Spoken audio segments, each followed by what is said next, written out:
mwenyeji wetu ndani ya msikiti huu Sheikh Abdalla Yondo, mwenyekiti wa halmashauri mkoa na wajumbe wa halmashauri wote wa mkoa, mashekhe wa kata, wanafunzi wa vyuo, Waislamu wote kwa ujumla, assalamu alaikum wa rahmatullahi wa barakatuh. Alhamdulillahi rabbil alamin, wassalatu wassalamu ala rasulillahi sallallahu alayhi wasallam wa ala alihi wa sahbihi wa ba'd. Ndugu zangu, sote tunajua kwa nini tupo hapa leo.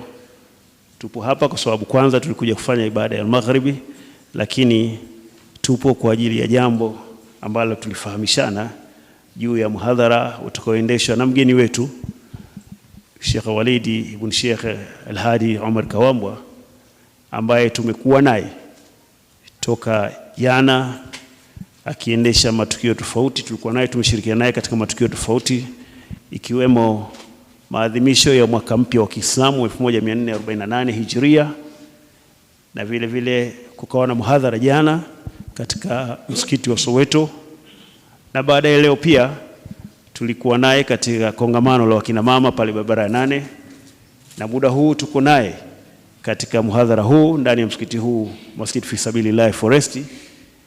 Yote hiyo ikiwa katika yale ambayo amekuja kushirikiana nasi katika kutekeleza maamrisho ya Mwenyezi Mungu kwamba wawepo miongoni mwetu wenye kulingania dini. Huo ni wajibu ambao na Mwenyezi Mungu anatutaka hivyo. Kwa hivyo Sheikh amesafiri kutoka Dar es Salaam kuja hapa kwa lengo hilo, na pia katika lengo la mahusiano mazuri yanayojikita katika kauli ya Mwenyezi Mungu, wataawanu ala albirri wattaqwa wala taawanu ala alithmi waludwan, shikamaneni, shirikianeni katika mambo mema na uchamungu, lakini msishirikiane katika mambo mabaya na mambo ya dhambi. Kwa hiyo amekuja katika mambo mazuri na tumekuwa naye na tunamshukuru. Hakuchoka muda wote. Jana amezungumza masaa 3 kule msikiti wa Soweto, leo amezungumza muda mrefu na wakina mama pale. Sasa leo hii pia muhadhara huu ukiwa kwake wa mwisho, kesho asubuhi anataraji kusafiri, lakini mimi nimemuomba niseme Sheikh, na baridi ya Mbeya hii, zungumza nasi lakini kidogo tuangalie na afya yako. Kwa hiyo kama atazungumza nasi kwa muda mfupi, basi tumsamehe na turidhike kwa kile ambacho atakifanya kwetu sisi, kwa sababu pamoja na yote pia lazima tukiangalizana, tusijitwike mizigo mingi sana. Mwenyezi Mungu anasema la yukallifu Allahu nafsan illa wus'aha, Mwenyezi Mungu haikalifishi nafsi ya mtu isipokuwa uwezo wake jinsi ulivyo. Kwa hiyo baada ya utangulizo huo na kusema hayo, sasa niseme tu kwamba sasa namkaribisha shekhe aweze kuzungumza nasi na tuweze kusikiliza, tuweze kufaidika na hatimaye kuweza kuyafanyia kazi yale ambayo atatufundisha au kutukumbusha inshallah, yote ikiwa katika lengo la kutuwezesha sisi sote kesho mbele ya Mwenyezi Mungu tuweze kuwa wenye kufaulu, na inshallah Mwenyezi Mungu akipenda aweze kutuingiza peponi inshallah. Sheikh, karibu sana uweze kuzungumza na kadamu nasihi wa Islam.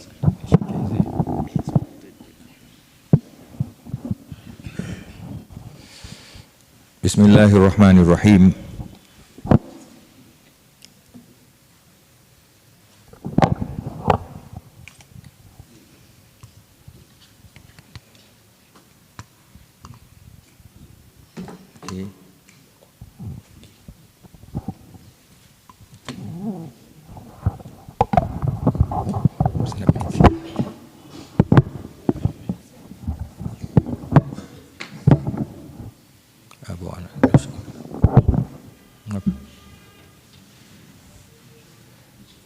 Bismillahirrahmanirrahim.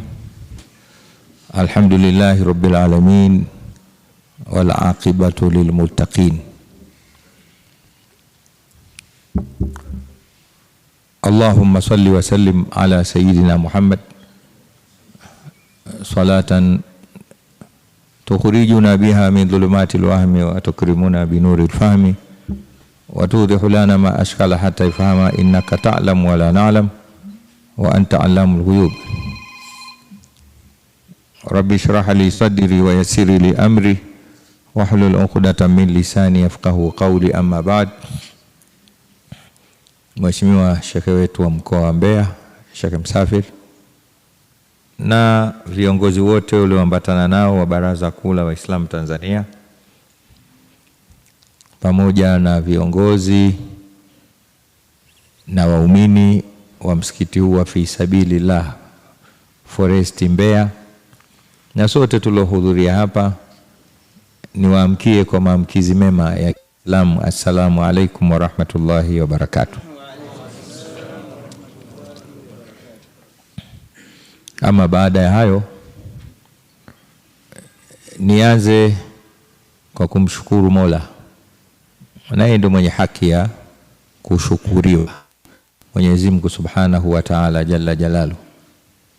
Nimshukuru Mwenyezi Mungu kwa kutujalia katika wakati huu mtukufu kati ya swala mbili, magharibi na isha, tumekusanyika katika nyumba miongoni mwa nyumba zake, katika mkusanyiko ambao hivi sasa kama alivyotuhadithia Mtume Muhammad sallallahu alaihi wasallam, tunapata mambo matatu makubwa. Kwanza, tunateremkiwa na sakina, utuvu au utulivu. Cha pili, tunafunikwa na mbawa za malaika wake, kwa maana ya kutuombea msamaha kwa Mungu. Na cha tatu, hivi sasa Mwenyezi Mungu Subhanahu wa Ta'ala anatutaja indal mala'il a'la. Lakini cha mwisho, hatuwezi kuinuka hapa isipokuwa sote tutakuwa tumesamehewa madhambi yetu. Hayo si yangu, ni yake Mtume Muhammadin sallallahu alayhi wasallam, ndio aliosema hayo, kwamba hawakusanyiki watu katika nyumba miongoni mwa nyumba za Mungu Subhanahu wa Ta'ala illa nazalat alaihimu as-sakina, isipokuwa wanateremshikiwa na utulivu. Ni kitu kikubwa sana ambacho dunia hii sasa ndicho kitu kilichoikosa. Watu wote tunataharak, tunakwenda mbio. Siku moja tunamaliza pande zote 4 za dunia. Tunaamka mashariki, tunalala magharibi, tunajikuta kusini mara kaskazini, na hakuna tunachokipata. Lakini kwa kukaa kwetu hapa, Allah Subhanahu wa Ta'ala anatuteremshia sakina, utulivu. Na ukitaka kujua hilo, tizama, na hakika nyinyi mpo kama mimi, kila mmoja ana stress zake. Tupo ambao tunadaiwa kodi, lakini wapo wanaodaiwa karo za shule, lakini wapo wanaoumwa, wapo ilimradi masaibu wal mashakili duniawia, sote tunayo. Lakini kwa kukaa hapa unasahau chote. Hii ni dalili kuonyesha kwamba kweli Mwenyezi Mungu anatuteremshia utulivu, sakina. Kwa hiyo Mtume anasema hivyo sallallahu alaihi wasallam. Lakini cha pili, wa hafatuhumul malaika, Mwenyezi Mungu anateremsha malaika, wanatufunika kwa mbawa. Hatuoni tu, lakini wale waliojaliwa macho ya kuona mbali wanawaona hao malaika hivi sasa hivi. Wanatufunika kwa maana gani? Ni ishara ya kumwambia Mungu wasamehe hawa. Cha tatu, Mwenyezi Mungu hivi sasa anatutaja. Yaani tumempa shughuli ya kutuzungumza huko alipo. Hebu tujiulize, nani asiyopenda kuzungumzwa? Kwamba uko hapa Mbeya lakini watu Songea wanakutaja. Unaonaje jambo hilo? Tena wanakutaja kwa wema. Kuna mtu asiyotaka hilo? Sote tunapenda kutajwa na kujulikana na kuzungumziwa, hasa na watu watukufu. Kuna mtu anasikia tu, bwana, nilikuwa na rais jana. Anasemaje kuhusu mimi? Rais tu. Lakini unaona raha kutajwa na rais, akisema mimi namjua. Basi na wewe hata hujapata sense tano, lakini kusema rais ana kujua ni raha ile juu ya raha. Sasa vipi utajwe na muumba wa mbingu na ardhi? ni jambo kubwa sana, ni ishara ya kufaulu. Lakini cha mwisho, Mwenyezi Mungu anatusamehe sote. Mwenyewe amesema ulaika la yashqa bihim jalisuhum, katika hadithi nyingine, watu waliokaa kama hivi hakuna ambaye ataondoka hapa bado ataandikiwa kuwa muovu, labda akaanze upya kufanya uovu labda, lakini kama atajifunga baada ya hapa haendi kufanya uovu, basi ameikausha ile akaunti yake ya maovu. Malaika walimuuliza Mwenyezi Mungu Subhanahu wa Ta'ala, vipi na pale kuna fulani mrongo, pale kuna fulani mtesi, lakini pale kuna mwingine mwizi pale? Mwenyezi Mungu anarudia tena, la yashka bihim jalisuhum, watu wale hakuna anayeondoka pale na mabaya yake, yote na wasamehe. Mwenyezi Mungu atujalie katika hao. Kwa maana hiyo ndiyo maana nikasema naanza kwa kumshukuru Mwenyezi Mungu Subhanahu wa Ta'ala.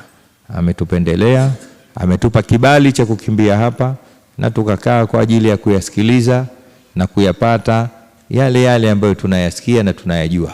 Hatutopata mapya, lakini ile kuwa moyo wetu umekubali kuja hapa, sisi tumekuja kuyachuma hayo. Namshukuru Mwenyezi Mungu kwa hili, kwa niaba ya wale wote nilofuatana nao kutoka Dar es Salaam na tukaja hapa. Lakini la pili, nawashukuru na kumshukuru shekhe wangu Sheikh Msafiri, shekhe wa mkoa wa Mbeya. Mwenyezi Mungu amjaze kila la kheri. Tangu jana nimeingia katika ardhi hii hajafanya lake, mimi na yeye tuko bega kwa bega, anahakikisha ninapokwenda na yeye yupo. Maskini, Mwenyezi Mungu amjalie kila la kheri. Si yeye tu, pamoja na jopo lake lote. Tangu jana tumeingia hapa saa 2 asubuhi hawajafanya mambo yao. Hii sio jambo dogo, haya ni mapenzi makubwa kabisa. Mtu kuyaacha yake akayafanya ya mtu mwingine. Angeweza tu kuniacha mimi nikaa nafanya mihadhara msikitini, lakini akasema hapana, utakapoweka mguu na mimi nipo. Mwenyezi Mungu amlipe kheri na wale wote waambata anaofuatana nao. Lakini siwachi kuwashukuru nyinyi pamoja na viongozi na maimamu wa msikiti huu. Hii sura zenu tu nikiziona inaonyesha mna mapenzi makubwa na mimi. Ilikuwa mnaweza kusema baada ya kutoa salamu mkenda zenu mkaondoka tu, kwa sababu na hakika mnazo shughuli zenu muda huu. Kwa kukaa hapa kuna mambo yenu mlioyawacha. Kwa nini mmeyawacha? Kwa sababu ya kumpenda Mwenyezi Mungu Subhanahu wa Ta'ala na Mtume Muhammad, lakini pia na kutupenda sisi wageni wenu, ndugu zenu wanyonge. Nanyi Mwenyezi Mungu awalipe badali wa yale yote mlioyaacha. Mtakaporudi mwende mkayakute yapo katika sura nzuri zaidi kuliko vile mlivyoyaacha. Na kila kwenye mkwamo Mwenyezi Mungu apaondoshe pawe rahisi laini. Na mwisho wa yote nyinyi na sisi na mashaka zetu hawa atukusanye na atuweke pamoja na Mtume Muhammad sallallahu alaihi wasallam katika firdausil a'la. Ndugu zangu, nimekuja katika mkoa huu wa Mbeya tangu jana, na lengo la ziara hii kwanza ni kuja kuongeza yale mambo matano aliyosema Imam Shafi. Imam Shafi anasema fasafir fa inna fil asfari 5 fawaid: tafarruju hammi wa iktisabu maisha wa ilm wa adab wa suhbatu majid. Imam Shafi anasema hivyo. Safiri, usibweteke tu kakaa hapo Dar es Salaam upo tu ukatizama Magomeni, Kariakoo, Manzese, Tandale kwa Mparange. Hebu toka, safiri. Kwa nini? Fa inna fil asfari 5 fawaid, kwa sababu katika safari kuna faida 5 akazitaja. Ya kwanza tafarruju ham, kuondosha stress. Tafarruj, kuondosha mkanganyo wa akili. La pili waktisabu maisha, na utaenda kuongeza pato la maisha, uchumi. Cha tatu wa ilmu, utaenda kusoma. Na cha 4 wa adab, utaenda kuona culture za watu tofauti tofauti na kanuni zao. Na cha 5 wa suhbatu majidi, utaenda kupata marafiki watukufu. Alhamdulillah, yote matano tangu jana tumeyapata. Tumeondosha stress zetu za Dar es Salaam, kibaridi hichi kimetusaidia sana, lakini tumesoma kwa kukaa na shekhe na nyinyi, tumeyasikia mapya ambayo hatukuwa tukiyajua, lakini tumeona utamaduni wa watu wa Mbeya, na vile vile tumepata marafiki. Nanyi ndio nyinyi. Tukiondoka hapa inshallah tutabadilishana namba za simu ili tuendelee kuwa marafiki wema. Tusemeni inshallah. Ili ndio lituleta. Lakini la pili, tulipata mwaliko wa kuja kushiriki pamoja nanyi sherehe za mwaka mpya wa Hijiria, mwaka wa Kiislamu. Sote tunajua tumemaliza mwaka 1447 na tumeanza ambayo leo tumemaliza siku ya 5 ya mwezi wa kwanza wa mwaka 1448. Tusemeni alhamdulillah. Tena alhamdulillah. Kwa sababu tumeongeza umri. Kwa sababu kuishi sana ni kusoma. Kwa hiyo tumeona kiasi mwaka huu tumuombe Mwenyezi Mungu mwaka wetu uliopita uwe ni mwaka bora kabisa. Na mwaka huu uwe bora zaidi kuliko mwaka ule. Jana tulikuwa Masjidi Tawfik. Tulizungumza kuhusiana na tarehe na kalenda. Wengi naona sura tulikuwa nao jana.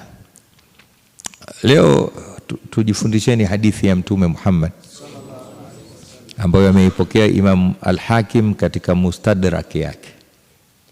Hadithi nzuri sana.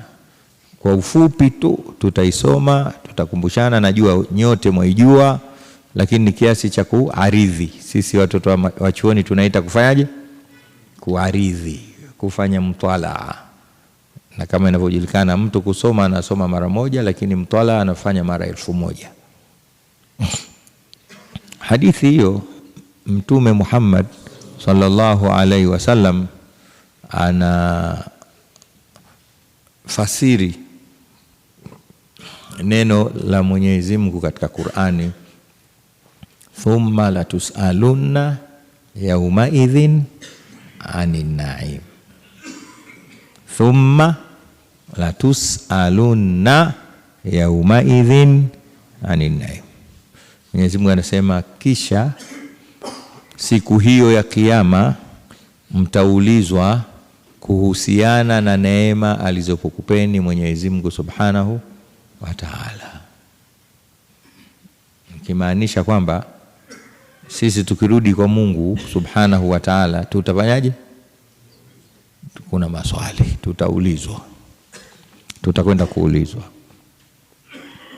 Na matokeo au majawabu ya maswali yale ndio yatamhakikishia mtu kuingia peponi. Mwenyezi Mungu atujalie katika hao. Na kushindwa kuyajibu maswali hayo ndio kutamhakikishia mtu kuingia motoni. Mwenyezi Mungu atukinge na adhabu kali ya moto. Thumma latusaluna yawma idhin anin na'im.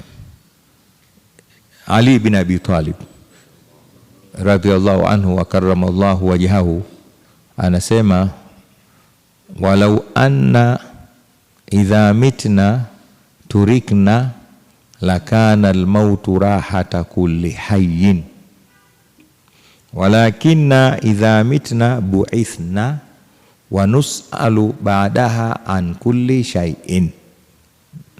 Ali bin Abi Talib radhiyallahu anhu anasema maneno hayo.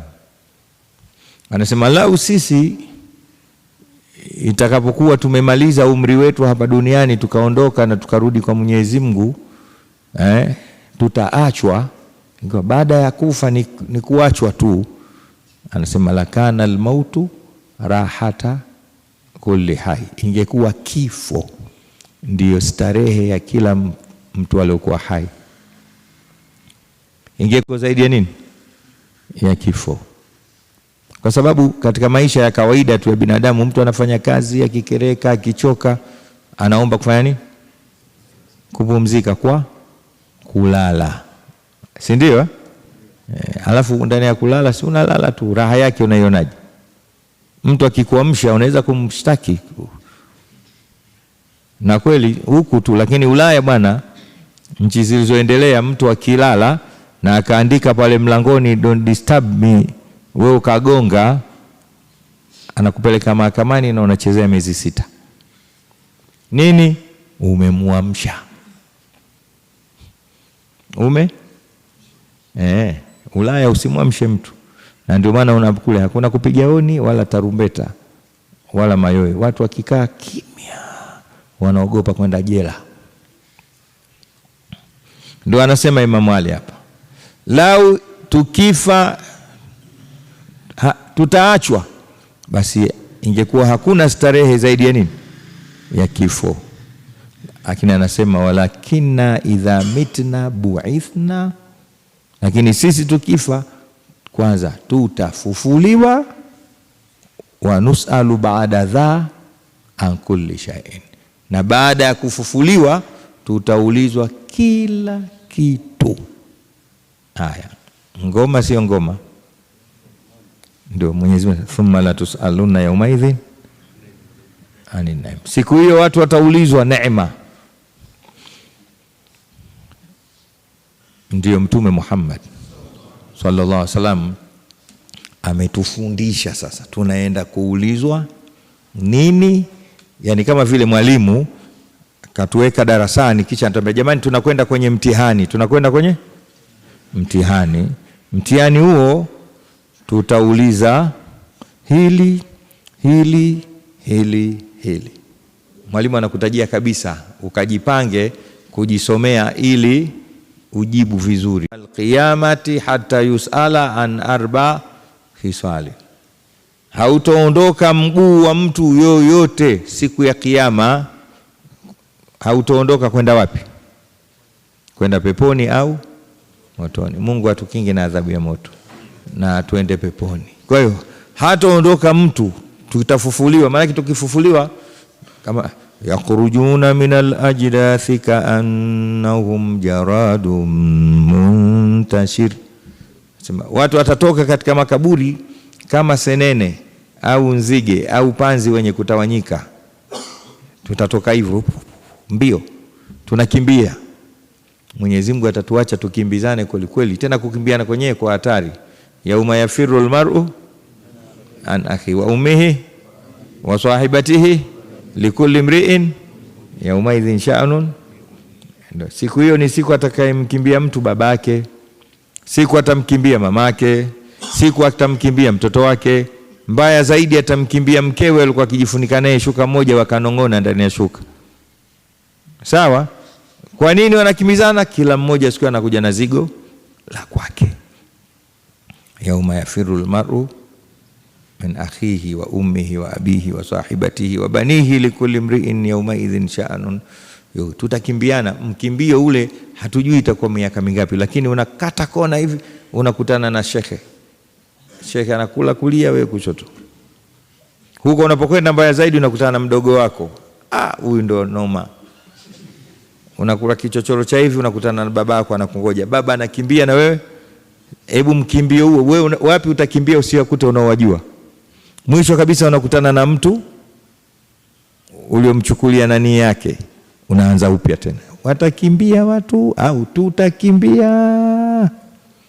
Mwenyezi Mungu anatutizama tu. Mwisho ndo anasema waqifuhum annahum mas'uluna. Wasimamisheni. Inatosha sasa. Annahum mas'uluna. Sasa umefika wakati wa kuulizwa. Haya, stop. Tunasimama, tunaingia katika ukumbi wa maswali. Maswali yenyewe ndo haya darasa yetu ya leo. Fupi tu, tusiseme mambo mengi sana kwa sababu tutakuja kusahau. Tusemeni inshallah. Ndo Mtume anasema sallallahu alaihi wasallam, ma tazulu qadama abdin, haitaondoka miguu miwili ya mja yoyote hata yusala an 4 khisali, mpaka ulizwe maswali 4. La kwanza, an umrihi fima afnahu. Swali la kwanza, umri wake kaumaliza wapi? Tuweke nukta kidogo. Nimesema tumeingia mwaka 1448. Kwa hiyo tunaulizwa miaka ya nyuma na huu tulioanza, mtu kaumaliza wapi umri wake? Bali insanu ala nafsihi walau alqa madhira. Kila mmoja katika sisi anajua umri wake anaumaliza wapi. Utaulizwa an umrihi fima afnahu, umri wake mtu ameumaliza wapi? Umri umekwisha, umeishia wapi? Msikitini, darasani, kazini, pwani, shambani, kwenye malori, mpirani, mbinguni. Mwenyezi Mungu hata utuacha. Ndio ile thumma la tusaluna yaumaidhin, kwa sababu miongoni mwa naim ni nini? Ni umri. Kwa hiyo neema ya kwanza, Walidi unaitwa Walidi Alhadi Umar Kawambwa. Okay. Haya, ulimaliza wapi umri wako? Lazima ujiseme tu. Na hapo siku hiyo huwezi kuongopa. Unajua wanadamu tunasema maneno Anaambia si unajua Mungu wasaa. Akikuona umeanza vile tu anauziba mdomo. Al-yawma nakhtimu ala afwahihim wa tukallimuna aydihim wa tashhadu arjuluhum bima kanu yaksibun. Ukianza tu kupiga kule mjini sasa hivi Dar es Salaam wanaita body language. Ukianza kupiga body language tu mdomo unafungwa. Mwili ndio unasema. Mwili unafanya? Mimi bwana huyu asiseme chochote, kanitumia mimi pahala fulani. Mwenyezi Mungu atujalie tutumie umri wetu sehemu nzuri. Kwa swali la kwanza, ana umrihi fima afna. Miaka yote ambayo mwanadamu ameishi, Mwenyezi Mungu hawachi kumuuliza kitu hata hichi kimoja. Umri wote. La pili, wa an shababihi fima ablahu, na ujana wake ameuchakaza wapi? Umri ameumaliza wapi? Ujana ameuchakaza wapi? Unaona maswali yalivyokuwa yakifaswa hayo. Umri wote full completely min albidaya ila alakhir, kuanzia mwanzo mpaka mwisho, umri wote Mungu anataka umwambie umeumaliza wapi. Ukishamaliza anakuuliza swali la pili la kiumri, lakini sehemu ya umri wako. Kama tunavyojua mwanadamu ana utoto, ana ujana na ana utu uzima. Kana kwamba anasema yale maswali ya kitoto umenijibu, lakini kwa sababu ni utoto. Na yale maswali ulikuuliza uzee wako ulikuwa wapi? Sawa sawa. Lakini nataka hapa kwenye ujana hapa. Ujana wako uliisha wapi? Unajua kwa nini? Si ilikuwa inatosha lile la kwanza tu Ana umrihi fima afnahu, umri wake kaumaliza wapi? Alikuwa hakuna tena mambo ya kuangalia ujana. Lakini mbona anarudi tena kwenye ujana? Taib. Kwa sababu ujana ndio sehemu anaitolea macho Mungu. Mwenyezi Mungu hawatolei macho utoto. Ni sehemu ya kuhurumia toto. Wala Mwenyezi Mungu hatolei macho vizere, kwa sababu wenyewe washajiishia. Hawa wawili ni watu wa kusaidiwa na kuhurumiwa.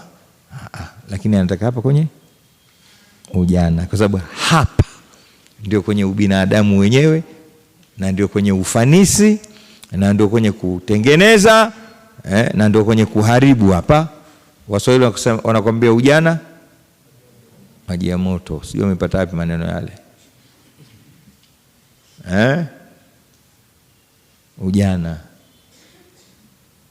Ujana unaulizwa tena kwa sababu ndio sehemu anayoitazama Mwenyezi Mungu, sehemu muhimu. Katika Qur'ani Mwenyezi Mungu ujana ameuita nguvu. Ameita Allahu alladhi khalaqakum min dha'fin thumma ja'ala min ba'di dha'fin quwwa thumma ja'ala min ba'di quwwatin dhafan wa shaiba. Jazakumullahu khairal jaza. Anasema Mwenyezi Mungu ndo amekuumbeni kiunyonge, unyonge ndo utoto. Utoto kama huyu bwana hapa mwanangu. Thumma ja'ala min ba'di dhafin quwwa, kisha akajalia baada ya utoto nguvu. Hakusema ujana, kaita. Unajua nguvu kwa nini? Ndio kwenye nguvu ya kila kitu, ndio kwenye nguvu salama ya kila kitu. Nguvu ya kuona, mtu akiwa kijana anaona vizuri tu. Nguvu ya kusikia, nguvu ya kunusa, nguvu ya kusema, ya kupiga, kubeba, kutembea, kusoma, kuelewa, kusema kama nilivyofahamu mimi hapa, kuvumilia, kufanya kila kitu. Mimi nimekaa hapa naweza nikasema hivi mpaka kesho kutwa, sio kwa sababu ya elimu nyingi. Ni ile kuwa tu ashababia, ni nguvu ya ujana tu. Kwa hiyo kichwani kwangu huko na flop, yani nina mafaili ya haya ninayotaka kusema mengi, mafaili mengi yako. Kwa sababu ya nguvu ya ujana navuta faili ninalolitaka nalisogeza hapa, nyinyi mlioni, lakini ujana unanambia hivi na kwa kana nafungua hapa. Lakini nikipita umri huu nikiingia katika uzee, mafaili yote yanafutika.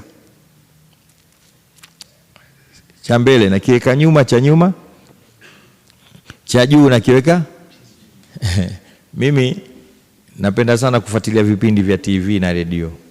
Juzi moja niliona tukio la hilo. Kuna kipindi TBC kinaitwa Wako Wapi. Mshai kukiona? Wako. Kipindi kile mimi nakipenda kwa sababu kinahusiana sana mambo ya historia. Na mimi ni mpenzi wa historia. Kwa sababu nimejua moja katika vitu vinavyoongeza maarifa mwanadamu ni nini? Bwana mmoja anasema man wa'ata, kusoma sana historia anaongeza umri katika umri wake.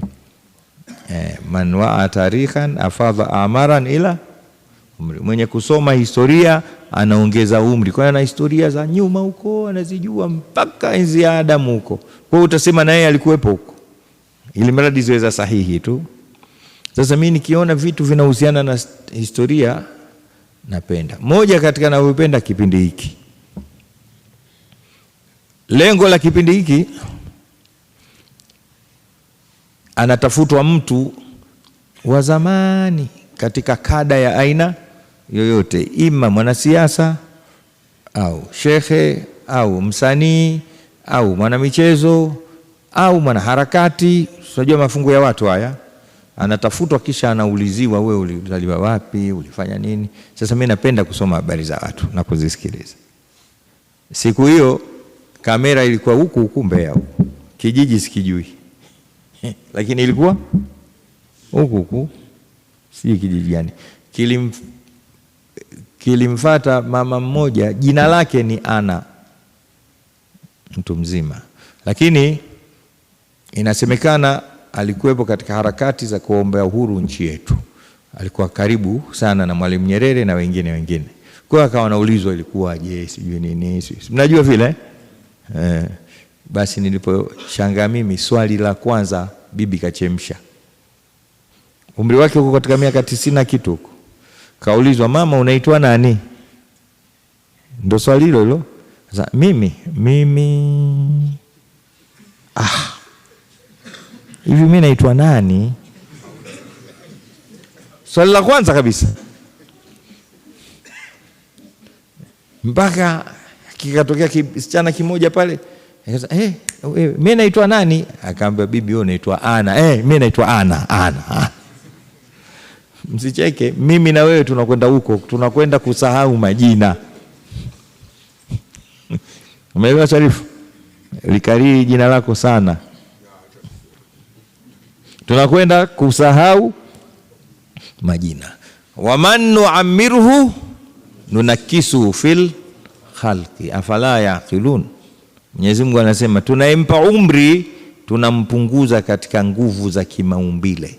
Hamna, yani hamchunguzi kasa afala yaqilun, watu hawana akili kwani? Bahati mbaya mwanadamu anadhani akikua ndio anakufaje? Anakamilika. na akiwa mdogo amevaje? Amepungua. Kala, kadiri ukikua, kadiri ukifanyaje? Ukikua ndio unapungua. Vile mdogo umezaliwa mtoto mchanga pale uko kamili, unakwenda mpaka ukifikia umri wa miaka 40, ule ukamili wako unafanyaje? Unaanza kuondoka. Hawa madaktari wanajua mwanadamu anakuja na kipimo sahihi kutoka chini mpaka akifikia umri wa miaka 40. Kweli nakwambia ni baada ya miaka 40, 41, 42 na kwenda huko unaingia katika mapungufu sana, kitonga tena unashuka. Tumeelewana?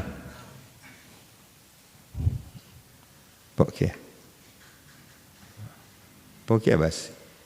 Tumeelewana?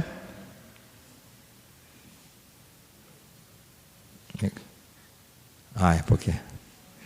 Kwa hiyo nitakupa mfano ili tuelewane hapo, tumalize muhadhara.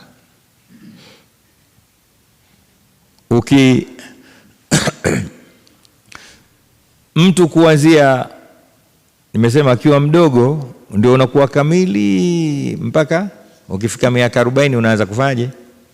Kupungua. Alhamdulillah. Kipimo cha mwanadamu cha mzunguko wa kichwa chake, ukichukua kamba ukaizungusha hivi, chini ya miaka 40 basi ndio saizi ya mguu wake. Ukitaka kumpima mtu anavaa kiatu namba ngapi, chukua ukili au kamba mzungushe hivi, alafu zungusha mguuni. Sawa. Miujiza ya Mungu hiyo.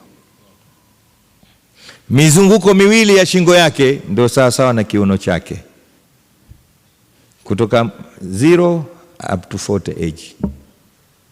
Ndio maana zamani watu walikuwa tukienda kununuliwa nguo unavaa, ikitunguliwa suruali kule juu inafaje?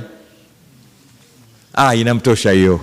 Ikizidi tu haikutoshi. Unaweza kusema walijuaje wale wazee? Waman nu'ammiruhu nunakisu.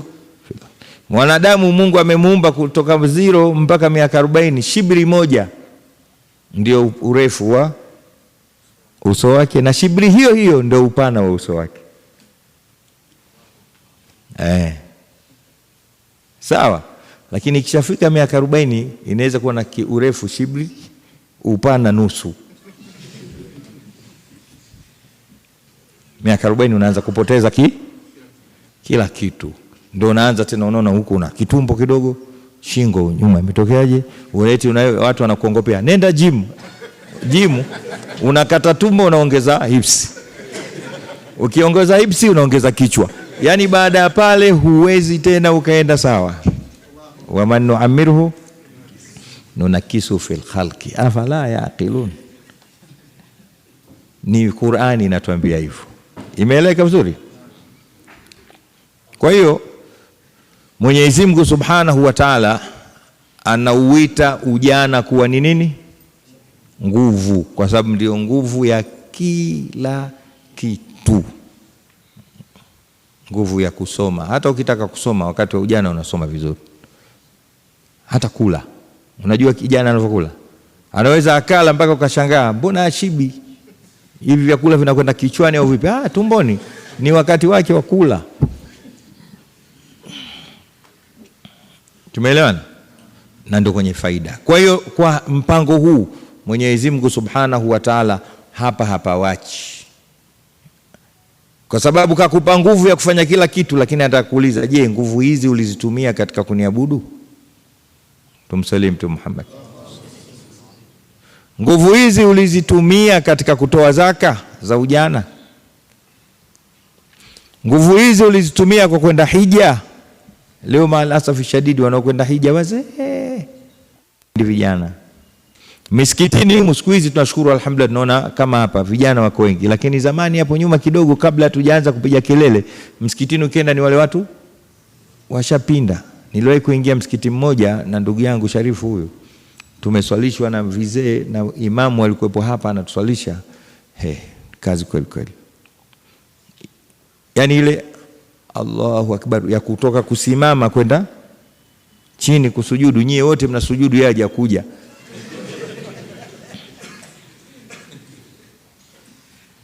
Kazi kwenye kusimama sasa. Anazunguka mpaka anakipicha kibla. Allahu akbar, Allahu akbar. Ibada hii Mungu anakusamehe tu, lakini anataka ile Allahu akbar umezama, sami Allahu liman hamida, na akili yako ina concentrate nini unachokisema. Rabbana walakal hamdu mil'a samawati wa mil'a al-ardh wa mil'a ma shi'ta min shay'in ba'd. Allahu akbar, subhana rabbi. Utamu wa ule ujana unautumia pia katika nini? Katika ibada. Ndio maana kuna swali la umri wote na kuna swali la nini?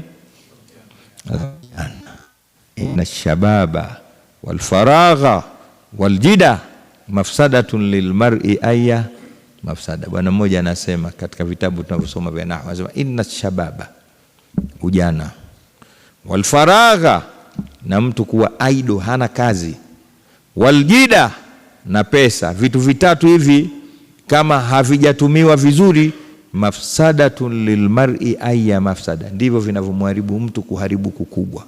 Mwenyezi Mungu atukinge. Kwa mtu ataulizwa umri wake na ataulizwa ujana wake.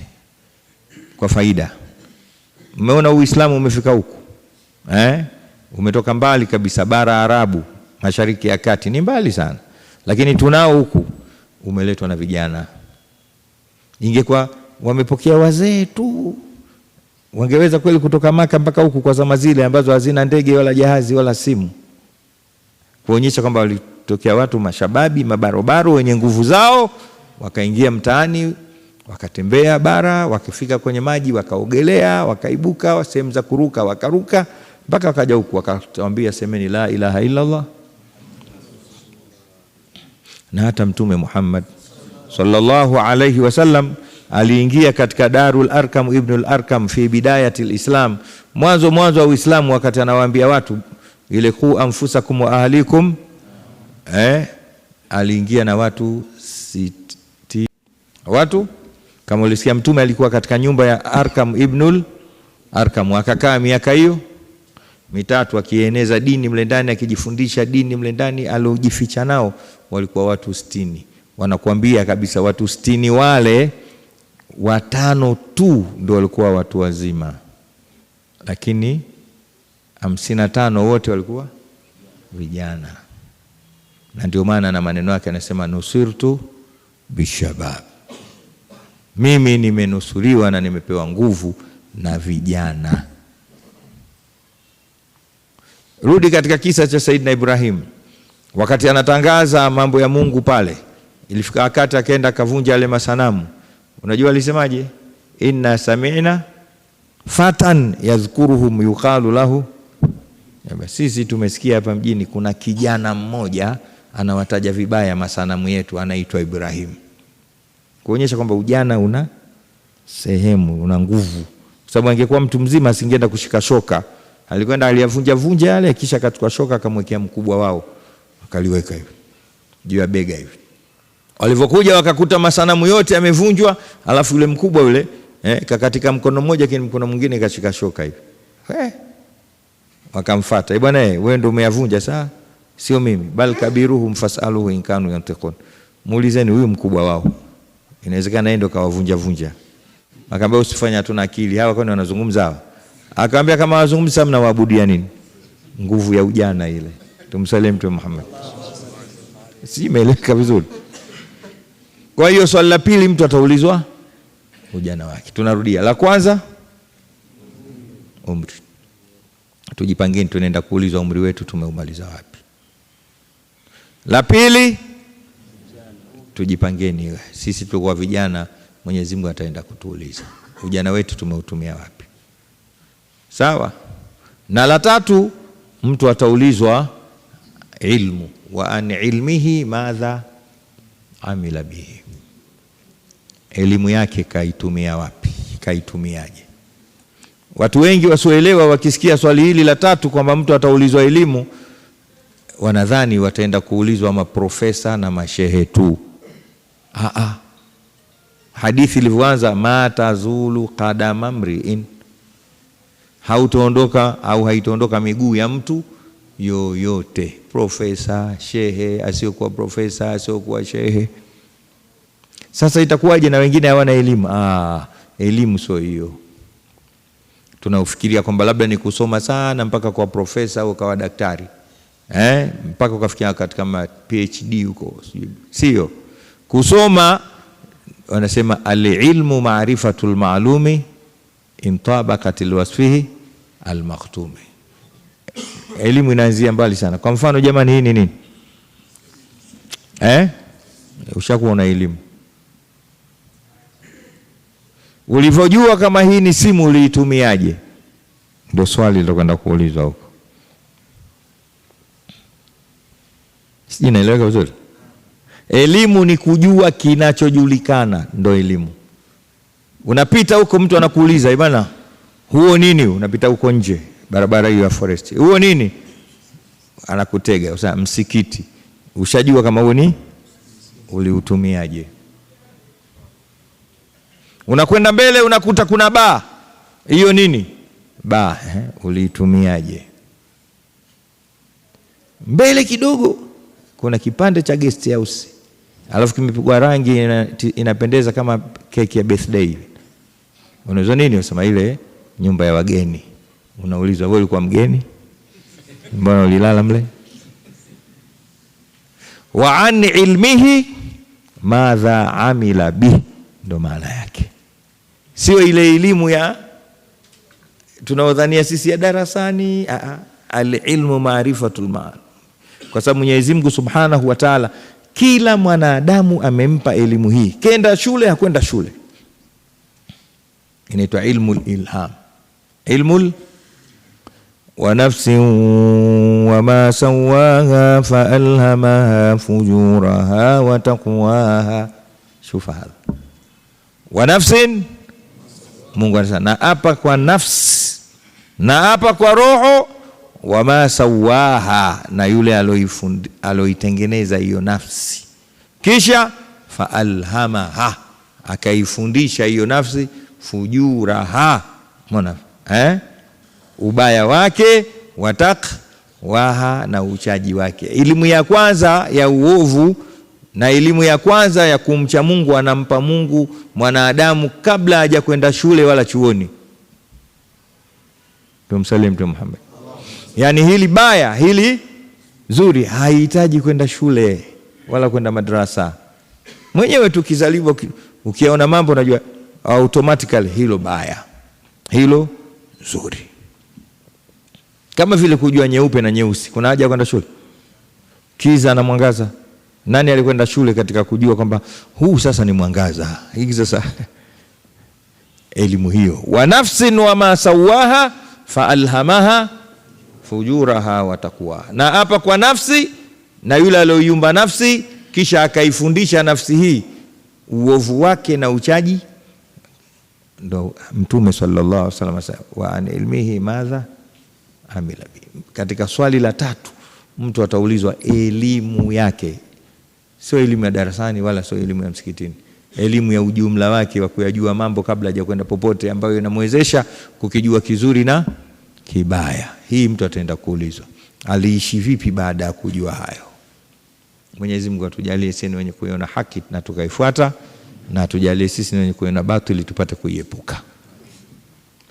Katika upande huo ndio maana Mtume Muhammad sallallahu alaihi wasallam siku moja alikaa na watu kama hivi mimi nilivyokaa na nyinyi, akawa anazungumza mambo haya mfano yanafanana juu ya khairi za watu na shari zao, kisha akatoa nafasi ya nini, ya maswali, kama mimi nitakavyokuja kutoa nafasi ya maswali baadaye mpate kuniuliza. Sasa watu wakawa wanachangamka, wanauliza, lakini kuna bwana mmoja yeye aulizi, kazi yake ni akimtizama Mtume anaangalia chini. Mtume sallallahu alaihi wasallam kwa ilhamu akajua huyu maskini ana swali, anataka kuniuliza, lakini ana haya. Kama tulivyo kuna baadhi ya watu kama mimi, ukijaza watu wengi ndio unasema sana, ikiwa hakuna watu siwezi kusema. Mimi kadi mkijaa hapo basi mjue mimi mnaniongezea mileage ya kufanya. Mtu mmoja kanambia jana, mbona kule umesema sana jana? Niko naambia kwa sababu ilikuwa kila nikikaa hivi wanaingia tu, ndio na mimi napata speed. Naona kama vile napata speed, mkitoka na mimi napungua.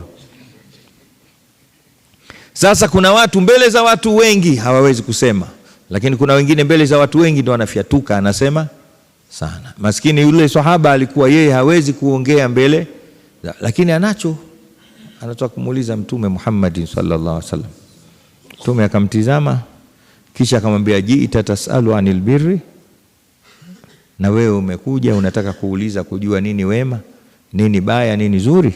Akamwambia, naam ya Rasulullah. Mbona uulizi? Sema, mimi siwezi kusema mbele za watu. Akamwambia, katika hali kama hiyo, katika condition kama hiyo, istafti qalbaka, penda sana kujiuliza mwenyewe kindani, uulize moyo wako. Wa in aftaka anhu nasu wa aftauka, hata kama watu watakujibu na wakakutolea fatwa, lakini jawabu la awali unalo mwenyewe. Akampa kipimo. Al-ithmu ma haka fi sadrika, dhambi na kosa na baya ni lile ambayo kwamba lina mkereketo katika nafsi yako, lina kereketa. Wakarihta an yattali alaika nasu, na ikawa hupendi wa kuone watu unalifanya hilo au unalisema. Kipimo hicho cha nini?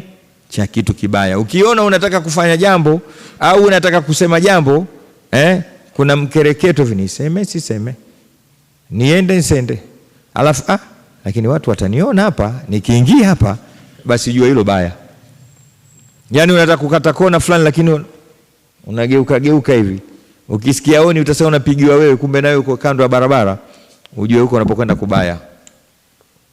Lakini walbirru matma'anna alaika an-nafsu, jambo jema ni lile ambalo kabla hujalisema, kabla hujalifanya, nafsi yako inakuwa imetuama, imetulia. Ujue hicho kipimo cha wema wa jambo unalotaka kulisema au kulifanya. Tumswalie Mtume Muhammad. Hili lilikuwa ni swali la ngapi? La 3. Swali la kwanza mtu ataulizwa, tuseme ni wote kwa mtindo shirikishi. Swali la kwanza mtu ataulizwa ujana wake. Swali la 3 ataulizwa, je, elimu ya chuoni au ya darasa la 7? Al-ilmu al-ilhami, ndio hilo tutaenda kuulizwa. Sasa ukiwa umeongeza na elimu za darasani tena kama hivi, wengine tumekaa chuoni ndio salala, na elimu za shule, tumeelewana? Kwa sababu wewe sasa unakuwa una msaada zaidi wa kufika kumwabudu Mwenyezi Mungu. Inama yakhsha Allah min ibadihi, mwenyewe anasema hakika wanaomcha Mwenyezi Mungu katika waja wake ni wataalamu. Wewe tena ndio unakuwa una hatari zaidi. Ulijua kwa ilham na ulijua kwa kusomeshwa na kufanyiwa mtihani na ukafaulu, kisha unafanya vibaya, wewe unaenda kuadhibiwa zaidi. Wewe unaadhibiwa kabisa. Tena inasemekana wewe ndio unaadhibiwa kwanza kabla washirikina. Yule mwenye kitabu cha Zubad anasemaje? Alimun biilmihi lam ya'malan mu'adhabun qabla ubadil wathan. Alimun biilmihi lam ya'malan. Sasa mwanachuoni ambaye hakutumia elimu yake ilomfundisha akajua kabisa lini baya nini zuri, huyu muadhabun qabla ubadil wathan, ndiye atakayetiwa motoni na ataadhibiwa kabla ya washirikina wenye kuabudu masanamu. Kwa hiyo kuna hatari kubwa ya mtu aliyokwenda shule, akaenda chuoni na akasoma vizuri dunia, akaisoma vizuri akhera yake, akawa mtaalamu, akaitwa imma shekhe au profesa, kisha ikawa hatumii elimu. Kama vile unamwona mtu anatoa mawaidha lakini akitoka pale yeye anaenda kuyafanya kinyume na yale. Kama yule mtu nilisema jana au leo mchana, alikuwa anawaambia watu ubaya wa bangi, alhashishu haram, lakini wale watu wakawa wanamtizama hivi, akajua kabisa kwamba hawa hawajui nini bangi. Akamwambia, jamaa, la taalamuna mal hashish, hamjui bangi? Akasema, sisi tunaona unapiga kelele tu, hatujui bangi. Akasema, inna lillahi. Akavua kofia yake hivi, akatoa pisi la bangi, hadha huwa alhashish. Kumbe ndo mvuta bangi mkubwa. Tumsalim Mtume Muhammad. Simeleka.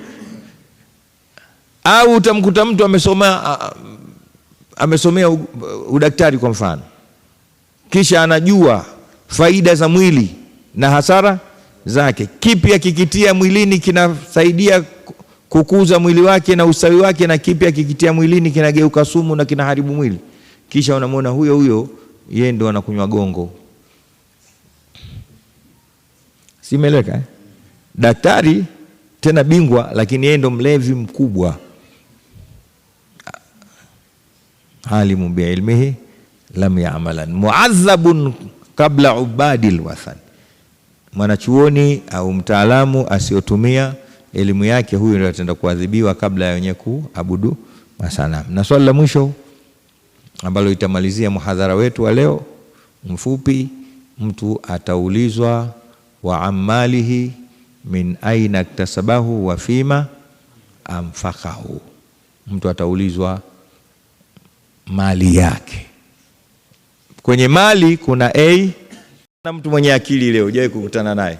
Haya sasa bonyeza 2, sijui na bonyeza 3, fanya hivi weka. Sasa hapo bonyeza nyota, maana baada ya nyota tena ndio kama yale ya leo ya Azam na Yanga. Sasa pale mimi sikunikaambia hapana. Hapana, mimi simu yangu haina nyota. Hii simu ina mwezi. Nilikoma. Kwa hiyo kuna watu wanatafuta riziki yao vibaya sana, lakini akiipata anakuja nayo msikitini, ndo atachimba kisima, atamlipa imamu, atanunua umeme, sio atafanyaje mazuria. Mungu hataki.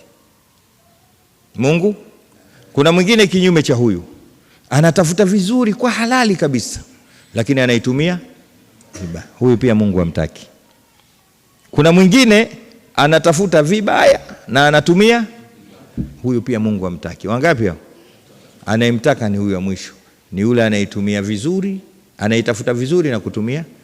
Mwenyezi Mungu atujalie katika hao. Mwenyezi Mungu ajalie mawaidha haya ya leo ni yale ambayo yanasaidia katika maisha yetu ya kila siku. Mwenyezi Mungu ajalie darasa yetu ya leo ni ile itakaoongeza maarifa yetu katika kujua nini Mungu anataka na nini hataki. Lakini pia tuwafikishie na wenzetu ambao hawakuwepo hapa. Yote yawanufaishe nyie na mimi ambaye nimeyasema, yaingie katika vitendo vyetu vya kila siku kwa jaha ya Mtume Muhammad. Wama alaina illa albalaghu mubin. Wassalamu alaikum warahmatullahi taala wabarakatuh. Wal afwan. Muislamu sawa yoyote tu maadamu kazaliwa na yeye ni mja wa Mwenyezi Mungu, anakumbana na maswali hayo. Sawa. Mwenyezi Mungu ajaze kila la kheri. Inshallah. Wa pili. Wa alaykum salaam wa barakatuh. Jina lako na? Katu.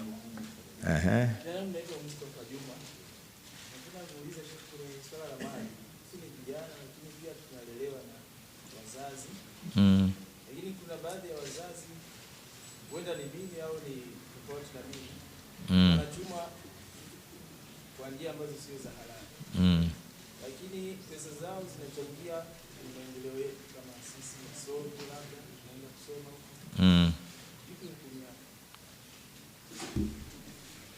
Yaani unalelewa na pesa ambayo sio ulochuma wewe. Majawabu yako mengi, lakini wanasema baadhi ulama, riziki yako wewe inaanzia pale ulipopokea na inaishia pale ulipotumia. Simeelewa vizuri? Ni kwamba wewe kupewa hela na mzee wako ni halali ni haramu? Kwa riziki yako inaanzia pale. Riziki halali. Umeelewa? Na inaishia pale pa kuitumia. Kwa mfano, wewe unampa hela mtu, kisha yeye akaenda kulewa. Akalewa yeye, wewe umekusudia nini? Sadaka kumpa. Kwa hiyo riziki yako wewe inaanzia pale ulipopokea na inaishia pale ulipoitumia. Kitendo hicho kinachokatazwa wewe mwenyewe kutafuta kwa njia mbaya au kushajiisha patafutwe kwa njia mbaya. Kwa hiyo kuna kitu kinaitwa kitaalamu inanitoka lile jina, inshallah Mungu akinijalia nitakumbuka. Kuna baadhi ya vitu haviepukiki vile kisheria. Sheikh Uweso anaweza kunikumbusha, tulisoma zamani kule. Sawa, mfano leo isiwe hivyo, tujali msikiti huu ukaja akatujengea sio kwa Muislamu, sisi tunaweza kuswali hatuwezi? Tunaweza kuswali, ndio mfano wake ni huo.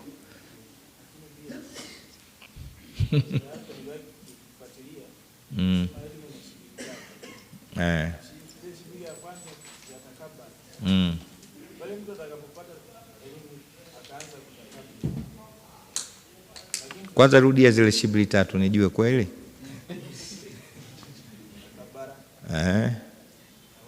Tawadhaa alima annahu la. Basi inshallah nitakutunza, Mungu akujalie kila la kheri. Elimu ina shibri 3. Mtu akiingia katika shibri ya kwanza anakuwa kiburi, akiingia katika shibri ya pili ananyenyekea, akiingia katika shibri ya 3 alima annahu la ya'lam. Sasa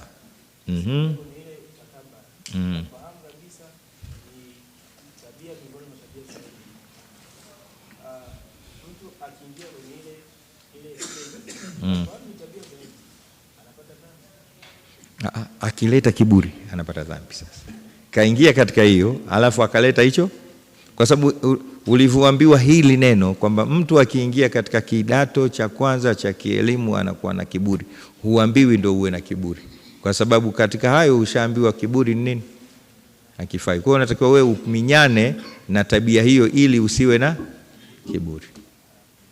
Mungu akulipe kila la kheri. Naam. Swali la mwisho. Swali la mwisho. Kuna pale, kuna huku, kuna pale. Sheikh Katani. Nianze. Auri. Karibu.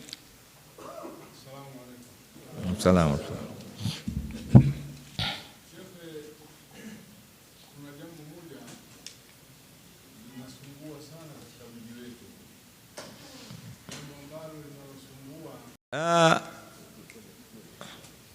Inategemea nyakati na zama na jiografia. Uislamu ujana unaanzia mtu kubalegha mpaka miaka 45. Ujana unaanza kuteremka pale, lakini inategemea na maumbile na watu. Sawa, mfano Tanzania sasa hivi ujana unaanzia miaka 18 mpaka 35. Juzi mama kaongeza mpaka 40. Au hamkuisikia hilo? Lakini kiufupi ni kile kipindi ambacho kwamba wewe mwenyewe unajihisi unaona kwa kuona kwa kawaida, sukari ukionja ni sukari, chumvi ni chumvi, jua ni jua, baridi ni. Lakini ukiona ushaanza ile wanaita ikhtalatil mawazinu, ikhtalat ar-ra'su ala al-aqib, yani mzani ushaanza kulala upande mmoja, kichwa chini, miguu, ujue hapo mambo yashakuwa mabaya. Ushaona kuinuka, zamani unainuka pap, lakini sasa hivi kuinuka na mikono na miguu alafu na maneno yala, ujue ujana ushaanza. Yani ukianza tu huwezi kukaa, ila subhana, ujana ushakuondoka. Na sisi watu wa zama hizi, hasa watu wa Mtume Muhammad sallallahu alaihi wasallam, niwaambie neno kubwa sana. Anasema Mtume, anasema katika hadithi aliyopokea Imam Muslim, ma min yaumin illa wa ma ba'dahu sharrun minhu. Ma min yaumin illa wa ma ba'dahu sharrun minhu. Lakini anasema hakuna siku isipokuwa ile kesho yake ni pungufu zaidi kuliko jana. Sawa? Yani leo simeiona na ukamilifu wake, kesho itakuja imepungua hii ya leo, kesho kutwa ndo hivyo. Maana yake nini? Sio siku tu, na yaliyomo ndani ya ile siku. Yani kadiri zama zinavyokwenda mbele, tunatoka kwenye original na uwasilia, tunakwenda katika ufeki. Sawa? Kwa hiyo hata maumbile yetu huko yalipoanza, huko walivyoanza wenyewe, na sisi tunakwenda katika mapungufu zaidi. Angalia, wenyewe wanakuambia kila sekunde 5, kila mtu anakwenda kwenye kupungua, na dunia inakwenda kupungua. Kwa inakuwa sekunde 5, dakika 5, siku 5, wiki 5, miezi 5, miaka 5. Nitakupa mfano mdogo. Hawa viongozi wengi waliotawala nchi hii huko mwanzo walisoma mwisho darasa langa la 4. Darasa akishafika la 7 ndio chuo kikuu hiyo, na masomo yote kishafaje. Sasa hivi mzee, mtu wa darasa 4 unampa nchi. Hata ile mitaala yenyewe unaona kila siku inapunguzwa, kwa sababu kutokana na watu wa zama husika. Zamani hapa na Dar es Salaam jamani, watu walikuja kwa miguu, na anakuja na wasiwasi na mzigo mkubwa, anajiwekea tu, nitasimama pale, nitapumzika, nitakula muogo, nikiamka nitafuna jani, maji kidogo. Tena maji yenyewe sio haya, sio maji tu, anachota imepita hapo, anakunywa, yana kila kitu kama virusi kama nini. Mwili wake wenyewe unaweza kusaga virusi, kirusi kinawekwa huko, pumba inawekwa huko, anakuja huyo. Sijui umeeleweka? Lakini sisi pia tunakunywa haya yaliyotengenezwa, kila kitu yanatudhuru. Kwa hiyo ujana huo wa zamani na huo sasa tofauti. Sasa hivi unamkuta mtu ana miaka 20 ana mvi mpaka za ndevu, aoni. Miaka 20 ana mkewe huyo, akienda pale akirudi lugha imefika hiyo, jamaa yao mwelewi. Zamani unamkuta mtu ana miaka yake 80 na ana vitoto vina miaka 2, vijukuu, si vijukuu vinacheza tena, anawaita jina maki, anatoa majina yote mpaka anakwisha. Ana Muhammad senior, Muhammad junior, Muhammad senior, kamaliza majina, anaendelea kuzaa tu. Hiyo zamani, ma min yaumin illa wa ma ba'dahu sharrum. Kwa hiyo umri wa ujana, inawezekana zamani kijana miaka 100 bado kijana. Saidina Ibrahim alayhi salam alimkuta, inna lillahi, lakini namlilia mwanawe. Vipi mama, mbona unalia? Akasema namlilia mtoto wangu amekufa, hata hajabaleghe. Kafa na miaka mingapi? Ana miaka 110. Hajawahi miaka. Sasa hivi mtoto ana miaka 3 kisha baleghe, sauti ishakuwa nene, mnaanza kuwekeana kibesi. Alhamdulillah rabbil alamin, wa sallallahu alaihi ala ashrafil mursalin sayyidina Muhammadin wa ala ajma'in. Sallallahu wasallam ala sayyidina Muhammad wa ala alihi bi fadli. Subhana rabbika rabbil izzati amma yasifun wa salamun alal mursalin walhamdulillah.